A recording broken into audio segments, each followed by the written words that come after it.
Greetings once again to each and all. This is the main Turton, John Lash, recording on the 12th of July, 2015. I send this recorded message out to each and all, those of you who can still stand to listen, but especially those of you who can stand for truth when you hear it. Now, I haven't recorded anything in a while, and I honestly don't know if I will be recording anymore, as I said in a recent message to the general mailing list. I've had the occasion to go back and review some of my teachings, which is what they are, that can be found on the internet in these MP3 files. In particular, I've been looking back into the Gnostic Sabotage series that I started in November of 2012. I was really surprised to listen to the 5 talks in that series. It reminded me that I do come across in peak form at moments. It would appear that a good number of the navigator briefings of the GNE, not all by any means, but a good number of them demonstrate the teacher in peak form. And to be honest with you, if I can't match or exceed what I've done already, I ain't going to do nothing. And right now, I'm not sure that I can. I'm not sure that I can speak again, although my heart is overflowing and overburdened with things I wish to say, and with truth such as I know it, both the relative truth and the absolute truth, to refer to an old Buddhist distinction between Samvritti Satya and Paramata Satya. Both forms of truth compel me to speak, but I don't know if I can, because I just don't know physically if I can do it. If I can dance that dance. But to help myself get started,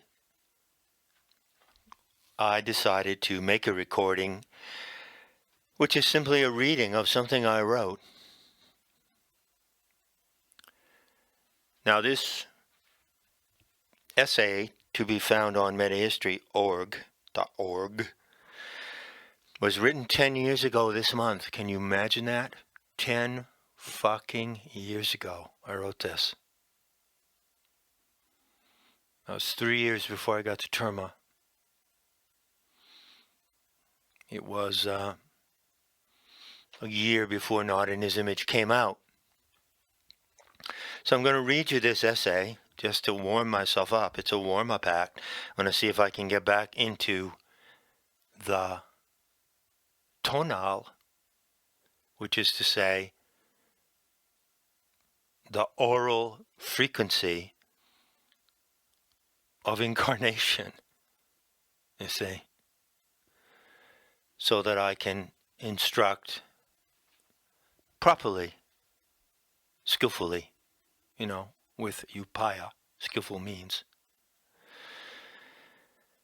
The topics that are on my mind right now in this hot Spanish summer of 2015, and when the world teeters on the edge of World War III and worse,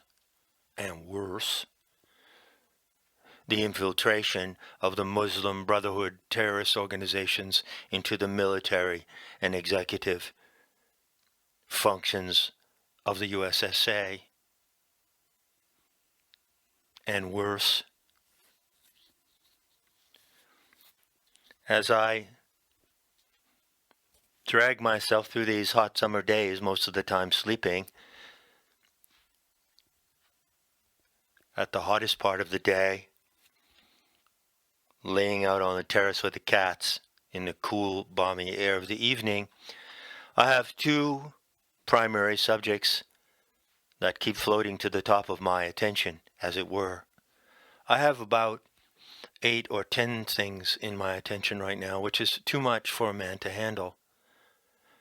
I always try to scale it down to 8, but I can't.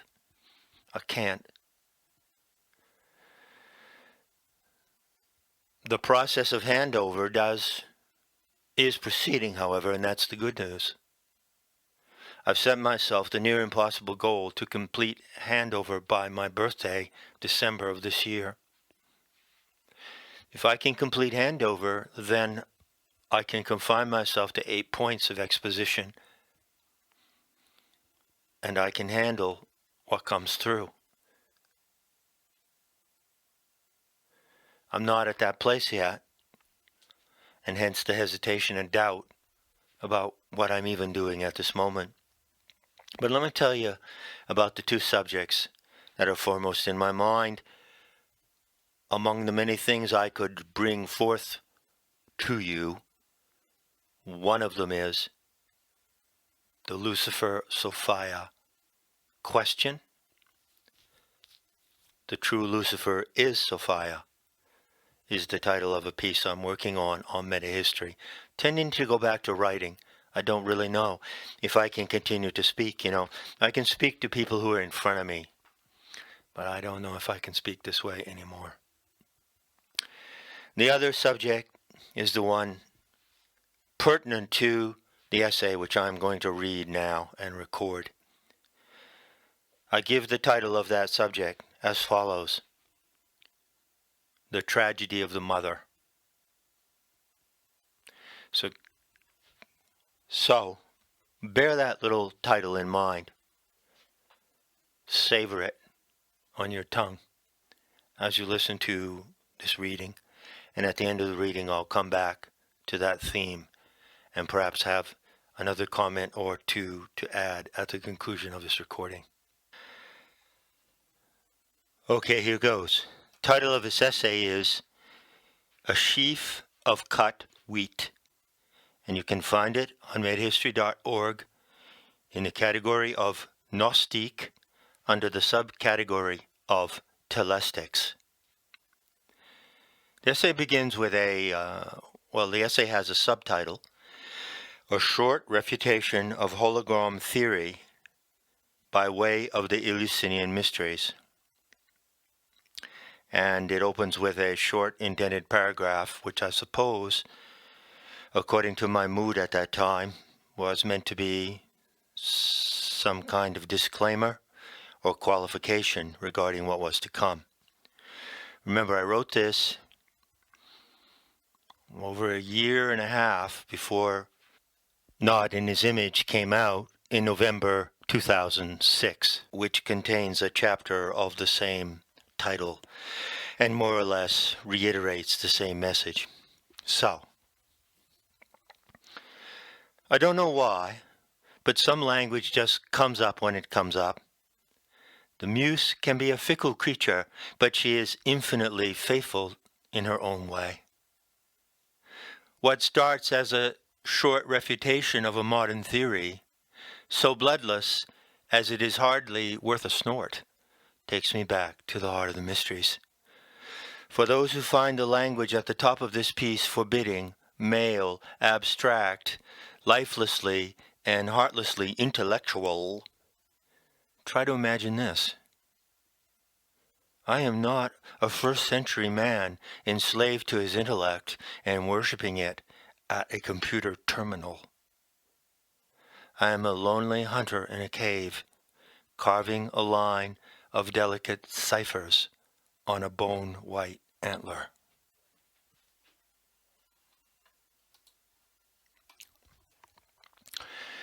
The hologram or holograph theory of consciousness was originally proposed by Karl Pribram and later developed by writers as diverse as Michael Talbot, Mysticism and the New Physics, and David Icke, author of numerous books on alien intrusion. Roughly, it states that the universe is a holographic projection of our minds, or of our brain functions, or some combination of the two, if we hold mind and brain to be distinct, as some proponents of this theory do, while others do not. Parenthesis. For a good summary of brain-mind theory in the context of Prebrum's ideas, see Marilyn Ferguson, The Aquarian Conspiracy. End parentheses. In short, the theory implies that my consciousness itself produces the world of which and in which I am conscious, yet without being conscious of how I produce it. Bear with me for a moment while I do a little goat-footed dance around this tricky notion.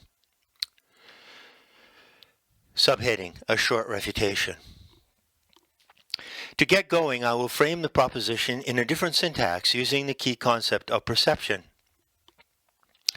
If the universe is a result of my perception, then my perception of the universe, which belongs to the dynamic of the universe in toto, including its own subjective and objective dimensions, is also as a result of my perception. Hence, my perception is a result of, or is created by, my perception. The syntax of this hologram theory of consciousness is clearly redundant. The universe is the result of my perception of a universe that already includes the perception that produces it. This proposition is self-negating and leads nowhere. Subheading, more novel syntax. Now, if I assume that my perception of the universe is given to me by the universe through psychophysical operations that both encompass and exceed my awareness, then I can say that my perception comes from the universe, and so my experience of the universe will change if my perception shifts, if I, quote, receive, unquote, the universe differently. It may be appropriate then to consider a revised syntax that includes perception and reception, and contrast them, in order to dance, gleefully I might add, beyond the limits of holographic theory. The novel syntax yields a couple of deft corollary propositions. 1. Reception predetermines perception. We perceive the universe depending on how and what we receive from it as signals, information, sensory input. 2. Perception filters reception. The way we can receive the universe is affected by the way we perceive it. The perception-reception dynamic clearly equates with known Gaian feedback processes. Following the alchemical rule, quote, let thine operations be guided by nature, unquote, this syntax affords a description of consciousness interacting with the cosmos, that is, the mind-universe coupling that conforms to the self-evident phenomena of nature. A shift in my perception changes my relation to the source of my perception, which may be assumed to be the universe, but it does not change the universe itself. The novel syntax permits us to make clear distinctions we would otherwise overlook, or it even spontaneously generates such distinctions. With the stated qualification, quote, which may be assumed to be the universe, unquote, referring to the source of our perception, we are able to conceive that the source of our perception of the universe could be other than the universe itself. This is one line of inquiry to follow, distinct from the line I am taking here. I would call this variation, assuming that the source of our perception of the universe is not the universe or in the universe we perceive, the Vedantic line. Vedantic approach would be a better term. It is typical, this view is typical of Advaita Vedanta or Hindu metaphysical non-dualism.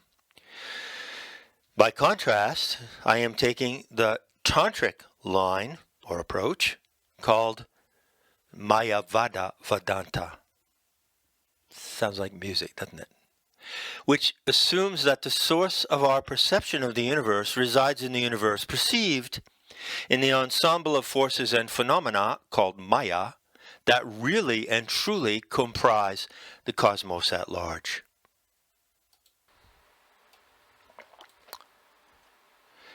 Subheading, Mind-Nature Complementarity. A shift in my perception changes the mind-universe dynamic, but it does not directly change the universe. At most, we might suppose that a change in the mind would affect a change in the mind-universe ensemble. This supposition follows Bateson, for instance, on the complementarity of mind and nature. We assume a mind-nature ensemble, a structural coupling, because this is primary to every moment of experience in the physical world. We know that a change of mind, outlook, attitude, reasoning, will change the coupling and affect a different relation to nature for the human subject, the possessor of mind, but it does not directly change nature. I would propose Bateson's mind-nature complementarity as a test frame for developing novel theoretical syntax for the mind-universe coupling. By nature, I mean the realm of the senses operative in the biosphere, the planetary habitat. This realm extends to cosmic dimensions because we have direct perceptual evidence of distant stars and one visible external galaxy, M31, the Andromeda Galaxy. Bateson follows the alchemical rule and often writes as if he were the reincarnated Goethe, taking a second opportunity to develop his theory of morphological perception, Goethe's theory. Goethe, of course, was also deeply inspired by Western alchemical arts. The persistent error of hologram theory and related types of theoretic syntax, cf. David Icke and other examples of magical thinking, is the assumption that our perception of the universe originates with us, the percipients. I consider that getting past this assumption is one of the great, genuinely transcendent syntactical shifts that can lead to an utterly different way to encounter the cosmos. The Perceptual Implications of Gaia, an article written by David Abram, whom I met in Santa Fe briefly many years ago, was published in The Ecologist in 1985. It is the single most outstanding statement on Gaia theory in terms of cognitive science, gnosis, and noetics. Abram's article is concise and highly elusive, leaving many points to be developed more thoroughly, as he does to some extent in The Spell of the Sensuous. This article is a signal flare that cannot be ignored, for it touches the ultimate revelation of the mysteries, the sheaf of cut wheat. Abram says that perception is, quote, a reciprocal phenomenon organized as much by the surrounding world as by oneself, end quote. This statement points to the mind-nature coupling and suggests a two-way dynamic, by contrast to the one-way perceiving of the world that does not affect the way it is perceived, but merely offers a spectacle to be observed. Anticipating eco-psychology by a good decade, Abram also says that, quote, the psyche is a property of the ecosystem as a whole, unquote, rather than a distinct and separate entity, subjective and disembodied, a wholly denatured entity. Finally, Abram curtly advises that we get beyond the, quote, the conviction that one's mind is anything other than the body itself, end quote. And amen, brother. Abram's 3 points are intimately related to the experience of initiation in the mysteries, especially the entheogenic initiation at Eleusis that culminated in the Hierophant holding up before the initiates a sheaf of cut wheat. Subtitle heading, The Rarian Fields. The mysteries were schools for coevolution with Gaia, the Magna Mater, the Great Mother, the Magna Mater.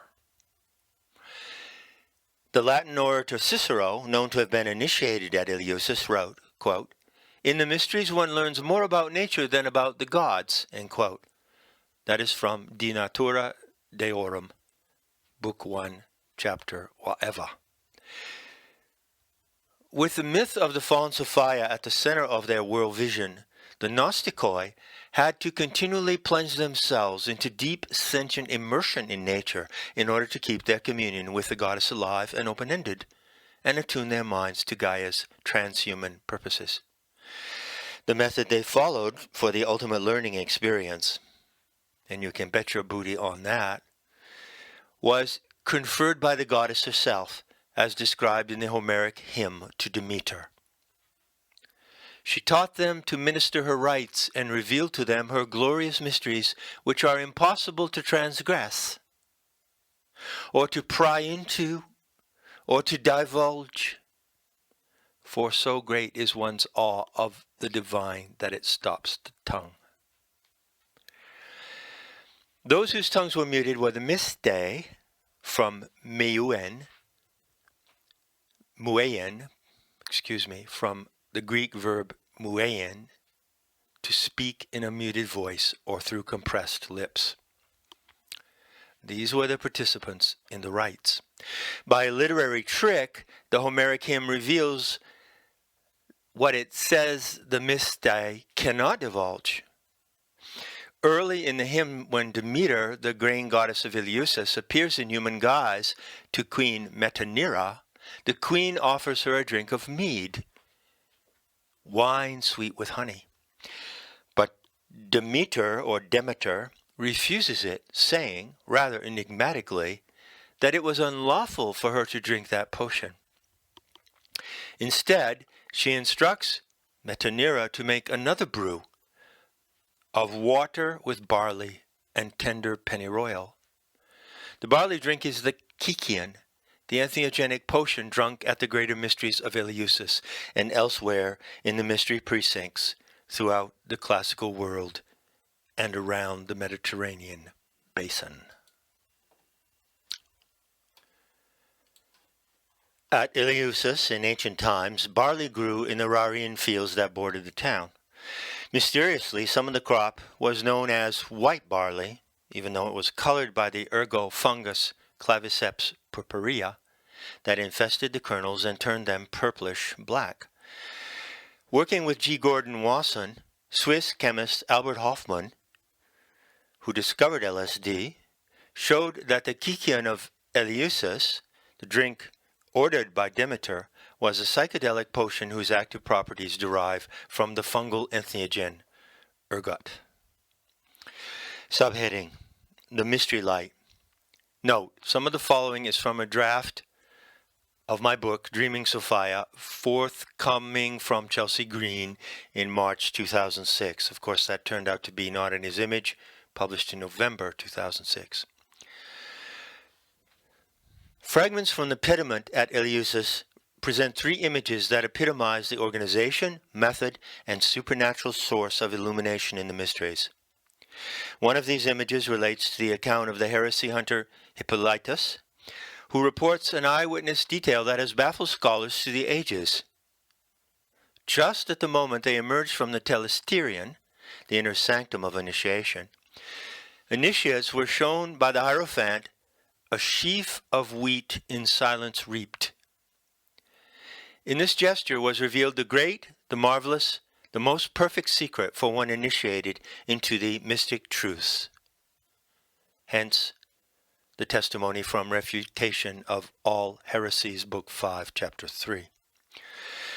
The architrave frieze of the Lesser Propylaea at Eleusis, Plate 57 in George Mylanus' book, Eleusis and the Eleusinian Mysteries, shows the sheaf of wheat, the biological source of illumination, on the left. Next to it is the 16-petal rosette with interior and exterior petals. This was a symbol of the organization of the mystery cells, consisting of 16 adepts, 8 men and 8 women, as depicted in the winged serpent bowl of the Orphics and in the Pietroesa bowl from Romania. See the mysteries in the Eranos Yearbook series, Bollingen, edited by Joseph Campbell.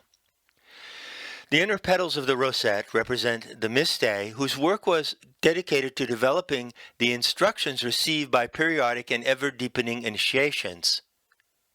while the outer petals represent the 8 mysti dedicated to transmitting externally what was learned within the cell. These roles were periodically rotated, allowing the adepts to concentrate on different tasks on different shifts. The shifts were seasonal and reflected the ages-old initiatory technique of guiding society by goddess-oriented rites of death and renewal, including, I might add, a close observation of the lunar cycles. Temples were oriented to the seasonal points so that these rites could be enacted in situ. Before the temples were built, all of this was done in open nature, in the majestic setting of megalithic circles, dolmens, and menhirs under the circling stars. The third image on the Eleusis pediment, resembling a cylindrical urn, represents the current of the mystery light, which cannot actually be represented in any such abstract manner, but conceived as a massive downpour that forms into round standing columns. The telesterion, or inner sanctum where initiates encountered the light, was composed of many columns. The mystae, in an altered state, moved among them as if dancing through an immobile Niagara of soft, molten marble. The sound of the motionless falls was immaculate silence, as deep as a bottomless well of rolling thunder. Mystery texts found among the Nag Hammadi material compare the supernal light to a fountain overflowing with a soft rush of massive currents. In the discourse of the 8th and the 9th, on the 8th and the 9th, the initiate exclaims, "I am mind, yet I see another mind, the one that animates my soul. I see the one that moves me to pure forgetfulness of myself. I have found the origin of the power above all powers that has no beginning. I see a fountain overflowing with life." Those who can hold attention on this wellspring of light enter the assembly of the Ogdoad, the 8th, a mystery code term for members of the receiving cell, represented by the 8 interior petals. The Apocryphon of John and the Sophia of Jesus Christ, in Nag Hammadi, describe torrents of mystic illumination depicted in their locked modality by the stylized pillar on the Eleusinian pediment. The Mystes, in the Sophia of Jesus Christ, passage 115, praises the beauty of the light that shines without casting shadow, full of indescribable joy and ebullience. The shadowless light is white and visible, manifesting everywhere, permeating all things. It is not a light that shines on material things, but a soft, white, substantial luminosity in which matter floats.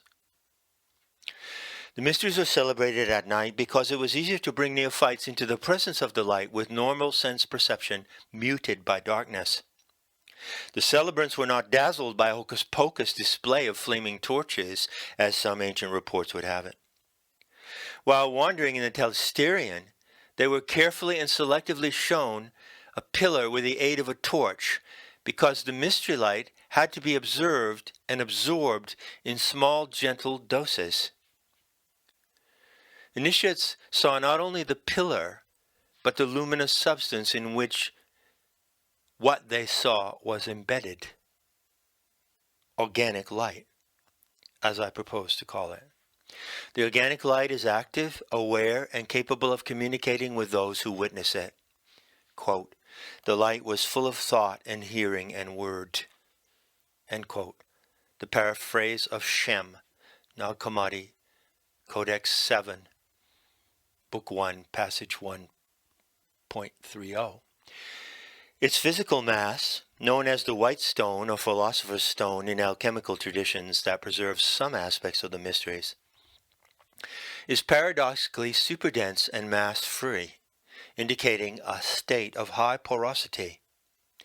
The organic light wells up from material things as if it were a boundless billow of soft, luminous nougat, yet all appearances and objects remain intact, floating serenely in the supernatural luminosity that infills them. The apoptia, seeing aided by the Hierophant, was carefully gauged to meet the capacities of the supplicant. The autopsia, direct and independent seeing of the divine light, came in its own time to those who had trained their powers of attention for it. Gnostics call themselves the standing race because they were able to behold the organic light while standing upright and absorb the force of the massive telluric currents passing between earth and the heavens. Standing in the undulant, opalescent currents, sober, steady, and attentive, with eyes open, they refrained from hallucination and received the download of Gaian intelligence, an influx from the planetary mind. Instruction by the light was the perennial method of the mysteries and its most closely guarded secret. Initiates taught what they learned from the light, but they were bound by a vow of silence not to disclose how they had learned it. Subheading, Cognitive Ecstasy. The supreme secret of the Eleusinian mysteries was demonstrated by the gesture of the Hierophant, who held up the sheaf of barley, freshly cut. Demeter initiated the rites of the grain, but this mythological statement is usually understood to mean that she was the deity to whom the introduction of agriculture was attributed. But it's not agriculture that the Mystae were practicing, however. The mystery of the grain appears to concern agriculture, and Eleusis was situated in the Rarian fields where barley grew in great abundance. But it was the effect of fungal ergot in the head of the barley that constituted the mystery, not the mundane and onerous chore of farming. Each stalk of wheat contains in its head the seed to reproduce itself. Likewise, the Eleusinian initiates, gathered into a group, or a sheaf, contained in their minds the seed knowledge to reproduce what they knew, to transmit initiated wisdom to future generations. In the kernel of the grain resides its reproductive power, but also, due to the fungus of ergot, its revelatory power. The Mystae understood the two powers, biological and mystical, as a unity. Through rites of sacred biology, they participated, body and mind, in a higher type of generation. The harvesting of the grain, for it was cut grain they saw in the hand of the Hierophant, revealed to the Mystae the nature of their own cognitive activity and reminded them as well of their sacred commitment to teach according to the method by which they learned. Technically, this method may be called cognitive ecstasy, the knowing of things in rapturous attention, by deep, sentient immersion in the natural world and the bodily senses. This is also a good definition of gnosis in entheogenic terms. There's another aspect to this graphic symbolism, if one wishes to call it that. The cutting of the grain was contrasted to the spectacle of the Rarian fields full of golden grain, rippling in the first light of day as the initiates emerged from the telesterion. They saw the cut sheaf, and beyond it, the rippling fields of mature wheat, where the greater mysteries were celebrated in the autumn just before the harvest. And in both perceptions they saw themselves, because they were harvested in being initiated. They could provide spiritual nourishment for many people, even for many generations. Yet the people they were to nourish did not eat the harvested, i.e. infected wheat, as the initiates did. They just ate bread. And there's a further dimension of symbolism in the Hierophant's act. By holding up the cut sheaf, he showed the initiates not only who they were, but what they had come to know through instruction by the light, the key illuminist insight. As the wheat is given to us by Demeter, so is our cognition of the natural world. the place where it goes. The moment they emerged from direct encounter with the mystery light, the revelation intentionally given to the initiates was the certainty that cognition of the external world is given externally through the power of the earth goddess, Demeter. In awe and gratitude, they understood that the altered state undergone in illumination was accessible due to the entheogenic mixture they ingested, due to its biochemical properties, and in the same moment they realized that their capacity to perceive normally was likewise given by an external agency, the earth goddess, whom we today call Gaia. They realized where their cognition was grounded, now that they had her mind. The certainty that cerebral cognition, our way of knowing the world, is given to us externally is a sublime and rapturous experience, the signature of initiated awareness. And I might add, no one who has not had this experience and can deliberately and repeatedly have it deserves to call themselves initiated. This experience cannot be faked, nor can it be desecrated. As the Homeric hymn says, the ancient rites of the grain are impossible to transgress or to pry into or to divulge. In describing instruction by the organic light, I could be said to divulge these ancient mysteries, but not really. Why not? Because I merely describe a learning process. And although I do divulge how the initiates learned, which as far as I know, no one has ever done before in the course of history, so there it is, folks, you read it first on the internet, I do not divulge the essential aspect of this experience. Granted, I am saying more than anyone has ever said before, but I am still leaving the sacrosanct truth unsaid. Subheading, Sentient Immersion. The Mistay realized when they beheld the cut sheaf of barley what they had already learned by initiation. But with that graphic act, they were imprinted as a group and sealed together into the sacred moment. Their initiated understanding is consistent with the three elements of cognitive science proposed by Abrams in his lucid essay. That perception is, quote, a reciprocal phenomenon organized as much by the surrounding world as by oneself, quote, was realized directly in initiation, and then some. The Mistay, in cognitive ecstasy, understood that this phenomenon is reciprocal, yes, but rather like the reciprocity in which I give a part of my fortune to someone who has nothing, and we spend it together.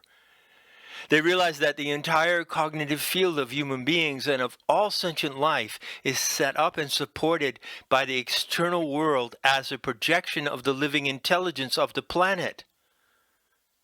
In Abram's words, Abram, a property of the ecosystem as a whole. Coming out of the most sublime experience given to the human species, the Mistay realized that they were not different from the wheat standing in the nearby fields. The arrogance of knowing what they knew, here, was counterbalanced by the understanding of what they were, seen in Gaian terms. In receiving her mind, they became selfless instruments of nature comparable to plants growing from the ground. On top of it all, the conviction that one's mind is anything other than the body itself would not have ever been to them a conviction, but a vivid, direct, irrefutable reality. Gnosis is full-body psychosomatic illumination. You do not see the organic light in your head or in your mind or even in your heart. You encounter it with your entire body standing upright. Subheading, Serpents of Wisdom. The mysteries taught a scientific truth that could well serve for the founding proposition of noetic science today. The Magna Mater, the Dea Mater, who is also Maya, supports cognition of the natural world through the instrument of the human brain in a particular reductive way, but more dynamically and expansively through the entire body-mind complex. The Devi, as Gaia Maya is called in devotional language, does not merely provide the human brain for cognition. She actively reproduces our perception of the world through the brain. Carl Pribram's holographic brain theory and its correlates attempt to describe this dynamic, but unfortunately without reference to the grounding presence of the goddess. Experiential knowledge of the reproduction that Gaia effectuates, reproduction in quotes, via the brain and body together as the sacred legacy of the mysteries, or was the sacred legacy of the mysteries. Still is. Gnostics rejected biological reproduction in favor of this transcendental yet body-based miracle. Rapture before the organic light is intensely sexual, divinely and incomparably sensuous, yet it arouses no desire for carnal union. The body entire and sexually enlightened, to coin a phrase, is the instrument of higher awareness in gnosis, cognitive ecstasy. The Kikyon does not produce this ecstasy. Contact with the light does it, every time. The anthogenic brew taken at Eleusis does not induce a state of consciousness for encountering the light. It merely removes the blocks, what blocks reception to it. Recall the novel syntax above, namely, ego fixation, self-concern, and the illusion of separation. If I might add here a simple, child simple analogy. If you're standing in front of a window pane and you want to look at the landscape outside, but there's a glare of light coming over your shoulder that casts a glare on the window pane that doesn't allow you to see through. The entheogenic plants remove the glare of ego from the pane of your perception. Ego death and rapturous surrender to the living sensorium of the natural world are the hallmarks of Gnostic practice. This is as far from the hype of the God-self equation as you can get. Yet nothing is more divine than standing in the presence of the organic light. Teleste, who underwent ego death and entered full-body trance, often represented their experience in serpentine imagery, because the mystery light engages Kundalini, the serpent power. Gnostic writings refer to the divine Sophia having serpent form, like DNA. Kundalini is a kind of labile extract of the organic light. Sophia's opalescent current deposited in the human organism. In shamanic trance, the initiate often encounters a magical serpent who can appear externally an independent entity as well as internally a serpentine organism that stretches from head to bowels. Kekrops, hero, O king, thou who at thy feet are serpent-shaped, intones the Greek poet, cited by Jane Ellen Harrison. Praise be to Jane. In Themis, which is a rich repository of mystery lore. In a famous image, Demeter hands the divine child of the mysteries to Kekrops, the serpentine man who represents the lineage of male shrine guardians at Eleusis. Kekrops holds in his left hand the sheaf of sacramental grain and gestures with his right hand, finger to his lips, to indicate the status of the mystes, a sheaf of wheat in silence reaped.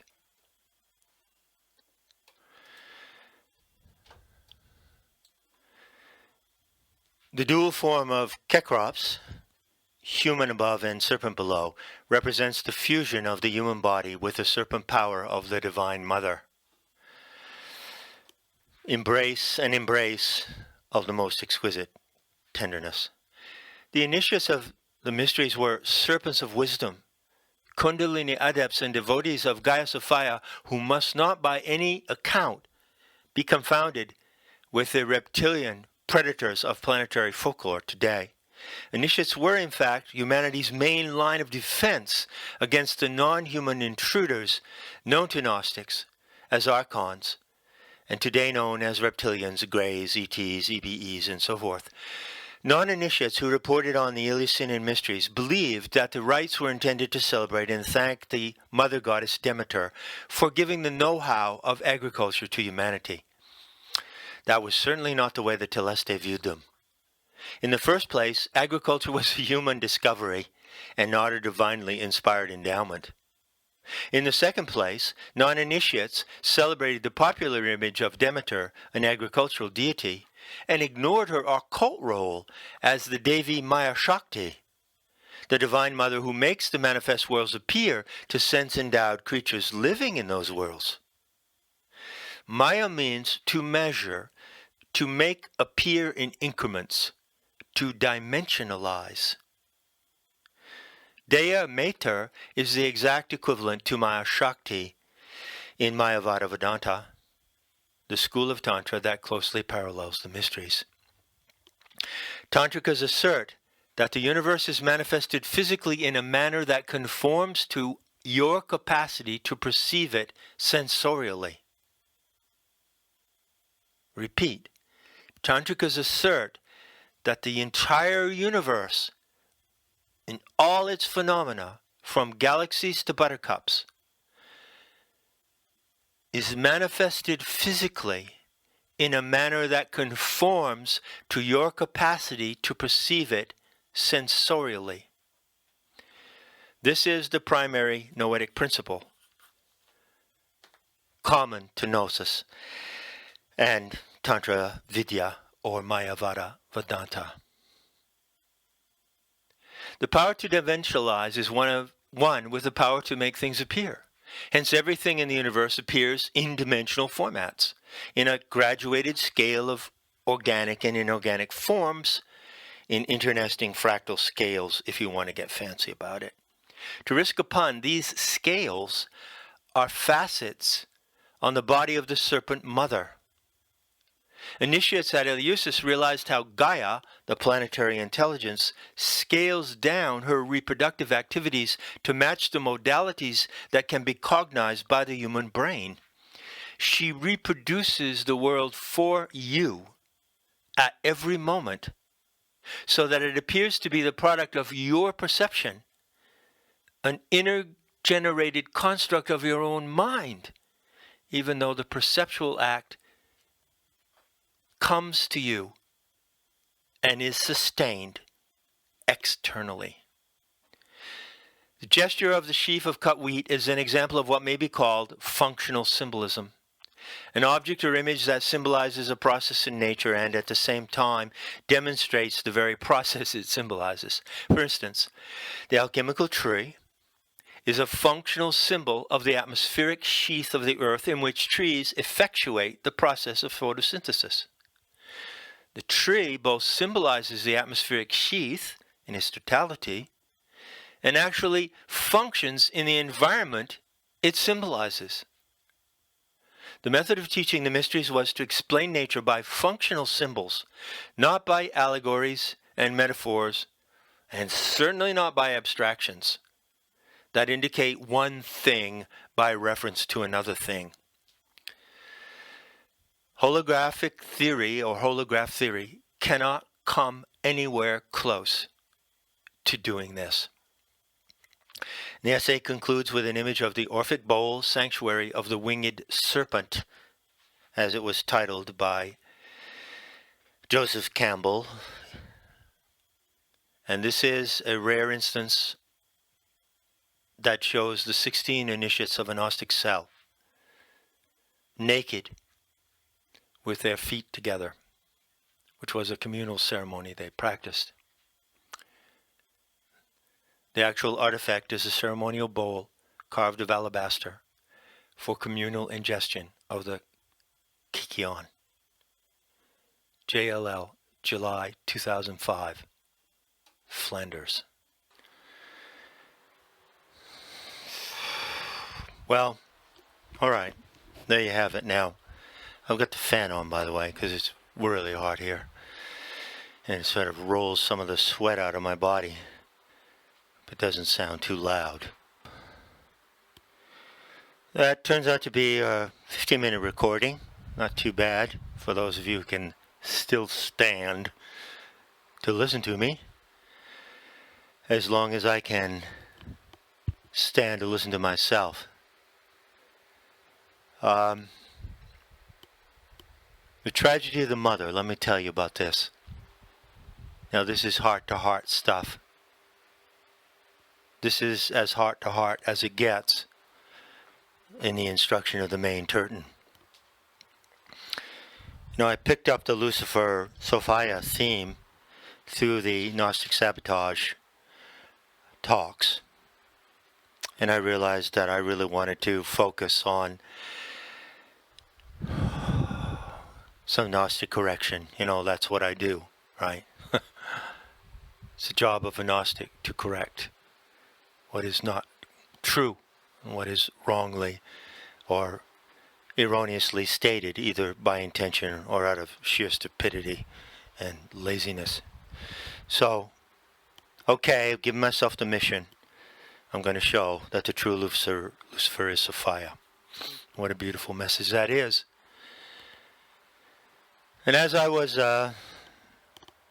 looking into that and started to write the first draft and put forth these 10 points, which I believe I mentioned in a recent mailing to you all,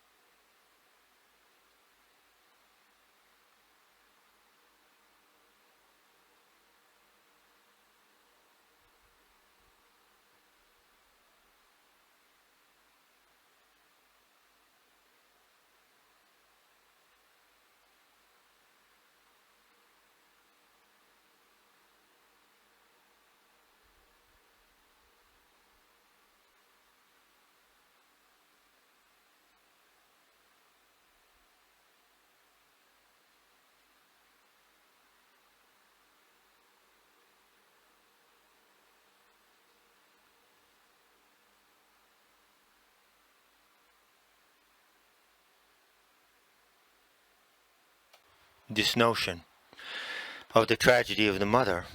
And I went looking on the internet for an image of that particular one image, which I think comes from a bas-relief in a German museum. It's found in Themis by Jane Ellen Harrison, or it's found in her Prolegomena. I don't know which. And that is the image that you see in this article, in this essay. On the left you have Athena, and she's reaching out to embrace a child who comes up from the depths and is given to her from the depths of the earth. And overseeing this act of transmission, if you will, is Kekrops, the male guardian of the mysteries, with the gesture of silence, the sheaf of cut wheat, the serpent tail of the initiates who are adepts of Kundalini, both erotic and mystical. And I really wanted to see this image once again. It's not in his image. It's one of the few images at the head of a section of the book. And I want to tell you the name of that child. You see, our mother, the Aeon Sophia, the planetary animal mother, has 2 children. Now, one of these children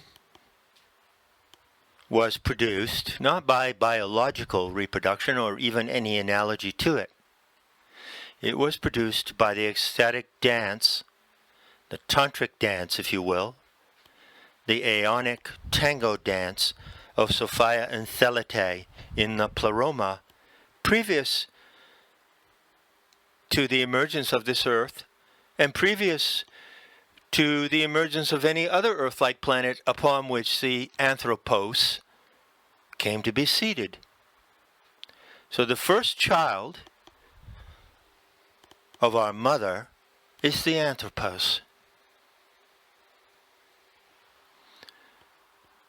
Pre-terrestrial conception, if you will, pre-terrestrial design in the pleroma. And our Divine Mother has also another child. And this is the child shown in this bas-relief. And the name of that child is Iachos. Iachos. Iachos. That's the name of that child. And the word Iachos, there's a K, but it almost slips away. Iachos. The name of that child was sung ecstatically by the crowds who walked from Athens to Eleusis for the celebration of the lesser mysteries in the springtime. That is the child of the mysteries. The mysteries are that child. The mysteries of the organic light are the other child of our Divine Mother. That child was born of the earth, and it was born out of the perception of human animals devoted to the mother. Do you see that? It was born out of the dedication and devotion of human animals dedicated to the mother. You see? And that child, that very, very special child of the mysteries, was represented as a child just in the same way that Jesus the Christ, or whatever you want to call that